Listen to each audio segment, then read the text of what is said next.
rencontré presque tous les frères ici dans la salle, notamment les députés provinciaux, pour lesquels aujourd'hui notre province devrait compter beaucoup sur eux. Notre province, dans l'état où se trouve aujourd'hui, je crois que ceci devrait nous interpeller tous, politiques, qui aiment notre province. Nos électeurs nous ont fait confiance, c'est dans le sens de pouvoir réfléchir au niveau de la province, de quelle manière nous pouvons arriver à les assurer les meilleures conditions pour leur bien-être social. La difficulté qu'il y a par rapport à notre province est qu'elle n'est pas attractive, elle n'est pas compétitive, elle n'attire pas les autres peuples qui viennent des autres provinces. C'est ça qui doit nous interpeller. Notre province, elle est sinistrée, complètement sinistrée. Je l'ai toujours dit, nous avons eu à l'écrire à beaucoup de moments, beaucoup de circonstances. Quand on a eu à rencontrer certaines autorités qui avaient la décision, nous les avons dit, nous l'avions souligné. Dans la province, nous devons les mettre en question pour que la chose, pour que la norme change. Nous ne pouvons pas espérer offrir les meilleures conditions à nos populations qui sont disséminées à travers tous les territoires qui composent notre province. S'il n'y a pas possibilité pour que tous ces territoires puissent être interconnectés. Ici, à l'État de Kinshasa, dans un groupe qui avait réuni presque toutes les autorités, tous les notables d'ici du Djibouti, pour qu'on réfléchisse comment nous pouvons pas finir. N'est-ce pas? Si je me suis intéressé à être candidat à ce qui concerne la survie de notre province, nous avons une option électorale. Mais si la province en soi, il n'arrive pas au niveau de tous les territoires qui composent la province, donc c'est un problème qui est très, très préoccupant et nous devons arriver réellement à trouver une solution sur ça. Si ça est les filles de cette province, nous puissions être distraits. Nous ne pouvons pas être distraits. Personne ne viendra construire cette province si nous-mêmes ne sommes pas interpellés, nous politiques. C'est sur base de ça où je voudrais faire une petite proposition, n'est-ce pas? Toujours dans le sens de pouvoir chercher comment relever le défi. J'ai toute une liste des éléments sur lesquels nous devons mettre l'accent pour relever ces défis-là.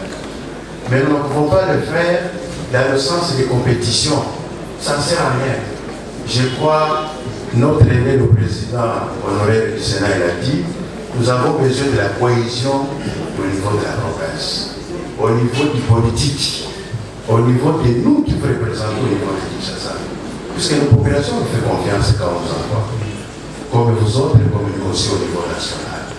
Il faudrait que nous puissions parler le même langage, que nous puissions mettre à côté cet esprit de concurrence, cet esprit de vouloir apparaître seul, mais plutôt il faut que nous soyons unis, que nous puissions parler le même langage au niveau des décideurs. Là où l'exemple, prenons par exemple les infrastructures. J'ai dirigé à piloter le comité de suivi des projets de développement, n'est-ce pas, si je ne me trompe pas. Nous nous sommes posé la question. J'ai eu même à les présenter devant le Premier ministre, devant tout le monde. J'ai dit le problème qui se passe au niveau de notre province qui est sinistrée et qu'il y a des projets qui pouvaient déclencher le développement et qui pouvaient créer des effets multiplicateurs partout à travers nos zones.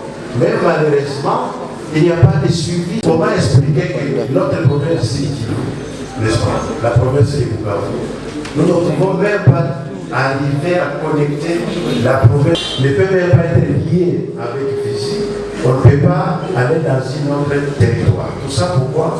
Puisque les routes sont coupées. Et pourtant, il y a des projets qui sont là, et il y a des financements de partenaires extérieurs qui sont là, qui traînent dans les bas. C'est plus que quelque part, il n'y a pas. Donc, c'est pour dire, mes chers frères, ce n'est pas si facile comme notre chef venait de le dire, qu'il faut aller puisqu'il faut y aller, il y a beaucoup à échanger régulièrement et savoir c'est quelle porte qu'il faut faire frapper sans pourtant être dispersé. C'est la vérité, mes chers frères. Vous ne pouvez pas accepter ce que je vous dis. Aussi longtemps nous n'avons pas travaillé sur ça, nous n'arrivons pas à travailler pour que tous les territoires qui composent notre province puissent être interconnectés, que les vivres, le spectacle en train de vivre de notre province, où aujourd'hui, la plupart même des fils de ces provinces, qui sont des grands bâtisseurs, sont en train de se délocaliser, aller ailleurs, chercher comment il faut investir là où il y a de bonnes conditions. Donc nous devons arriver à parler de ce langage-là. Donc je disais, ça ne sert à rien de pouvoir courir pour chercher des postes de positionnement. Moi j'ai déjà mon mandat de député national, que mon territoire m'a gratifié avec beaucoup d'honneur. La politique, ce n'est pas pour se servir, non, c'est pour servir la population. C'est pour que cette population qui nous faut confiance arrive à se retrouver chez nous, que nous devons faire le minimum pour aider. C'est dans ce sens-là. Donc, je préfère garder mon mandat de député et je laisse à mes frères qui sont des États, n'est-ce pas, qui peuvent bien représenter valablement comme il a fait au niveau du Sénat. Nous avons par exemple le doyen Bachéniez qui a présenté brillamment ce qu'il a fait, mais je vais insister pour qu'il y ait et que nous puissions parler le même langage, qu'on soit ensemble pour l'intérêt de cette province. C'est très important. Je vois le vote aussi qui est là. Il y a moyen de pouvoir apporter changement pour notre province. Voilà.